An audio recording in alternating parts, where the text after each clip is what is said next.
We've had medications that can sometimes stimulate appetite but have fairly serious side effects for many people, including deep vein thrombosis and clots that go to the lung. We've had medications that may stimulate appetite for a short period of time but cause problems with blood sugar control. Current treatments for unintended weight loss are not very effective. We try things such as glucocorticoids, a kind of a cortisone type of medicine. And this medicine, in some patients, will stimulate appetite, but ironically, at the same time, it causes muscle breakdown. That's one of the side effects of long-term use of the glucocorticoids or the cortisone-like medicines. In people with non-small cell lung cancer, the choices of therapy to date have included Megestrol, which is one of the hormones that are particularly high in pregnancy, and although that can improve appetite, it tends to only lay down fat. It's also associated with significant side effects in a proportion of people, including clots in the leg that may spread from there to the lungs. Muscle mass is what we want to achieve, increase the muscle mass and reverse the muscle mass loss. You and I have this wonderful chemical called ghrelin.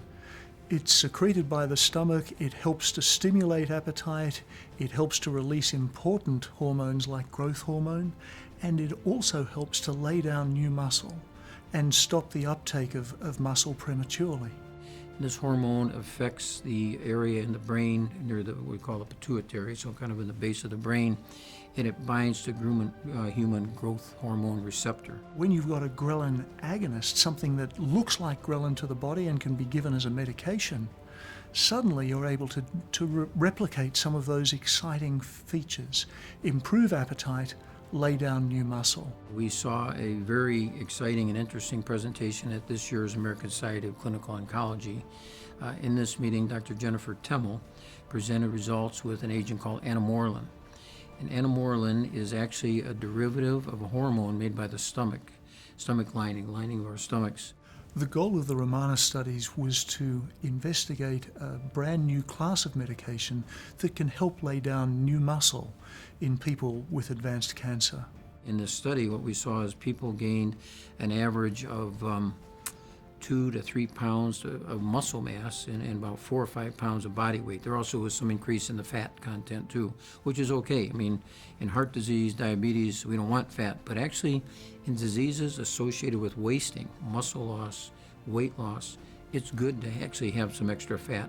And in fact, people even start out heavier tend to do better. So trying to reverse this process, rebuild the muscle mass, retard the breakdown of the muscle mass, retard the breakdown of the fat tissues is a good thing for the patient. The study findings are that this new medication, anomorelin, which is still being investigated, has shown that we can actually get weight loss reversed, and not just by putting on new fat, but by laying down new muscle.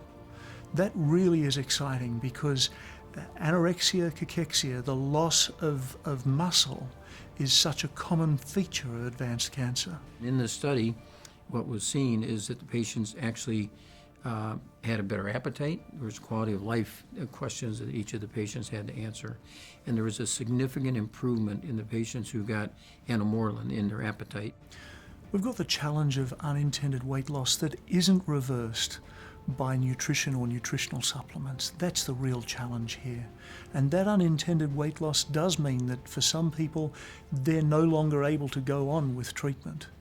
That unintended weight loss points to a very poor outlook for many people with advanced cancer, because it's the pathway that cancer causes the body to close down. Definitely things related to appetite and being able to eat were significantly improved in patients taking anomorelin. If we can reverse that with a medication that is laying down new muscle, stopping the uptake of old muscle, and improving appetite, then there are some very exciting steps ahead that are likely to come in the next few years as this medication gets approval and becomes available.